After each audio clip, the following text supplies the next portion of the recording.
Historic joint statement by former presidents urges protection of American democracy. Editor's note, personal opinion, we live in a constitutional republic, not a democracy, but calling it an American democracy does clarify some differences. In an unprecedented move, presidential centers representing 13 former U.S. joint statement, calling on Americans and elected officials to safeguard the fundamental principles that underpin our nation's democracy. This historic declaration, spanning nearly all presidents from Herbert Hoover to Barack Obama, emphasizes the importance of preserving a diversity of beliefs and the rule of law. However, it is noteworthy that the most recent former president, Donald Trump, is conspicuously absent from this crucial call to action. This concise yet impactful statement underscores the significance of values such as compassion, tolerance, pluralism, and respect for others. It stresses the essential nature of civility and respect, particularly during an election year or any other time when the democratic process is in focus. Furthermore, the statement highlights the strong interest Americans have in supporting democratic movements worldwide, as free societies abroad contribute to our security and prosperity here at home.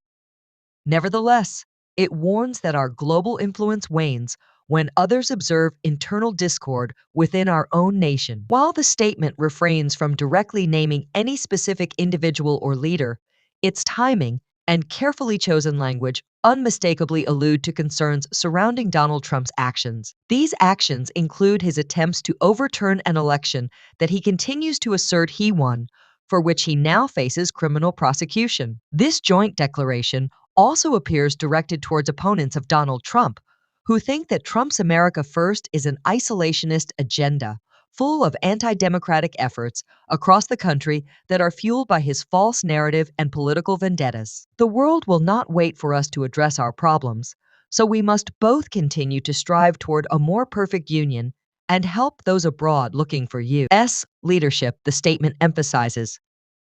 The statement makes it clear that each of us has a role to play and responsibilities to uphold.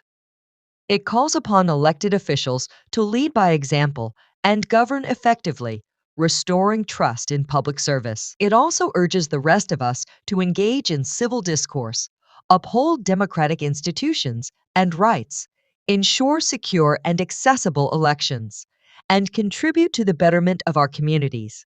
This powerful statement, initiated by the executive director of the George W. Bush Institute, enjoys support from various foundations and presidential centers representing former presidents such as Barack Obama, Bill Clinton, George Bush, Ronald Reagan, Jimmy Carter, Gerald Ford, Richard Nixon, Lyndon B. Johnson, John F. Kennedy, and Herbert Hoover. Notably, the Eisenhower Foundation chose not to sign the statement, citing a lack of involvement in its discussion. The Carter Center, renowned for its work in safeguarding elections abroad, turned its attention to the United States in 2020 and again in 2022 amid threats to democratic institutions. In a statement, Carter Center CEO Paige Alexander stressed the importance of upholding the ideals of freedom and maintaining the highest standards of conduct in American leadership. Melissa Giller, Chief Marketing Officer at the Ronald Reagan Foundation and Institute, emphasized that the statement aligns with the values of their Center on Public Civility in Washington, D.C. She highlighted the urgent need to address the discord and division plaguing American society, emphasizing the decline in trust, social cohesion, and personal interaction in our country. Source: The Independent, Yahoo News. This article is brought to you by Go Right News and edited by Peter Boykin. Visit gorightnews.com for more articles and visit peterboykin.com to learn more about Peter Boykin.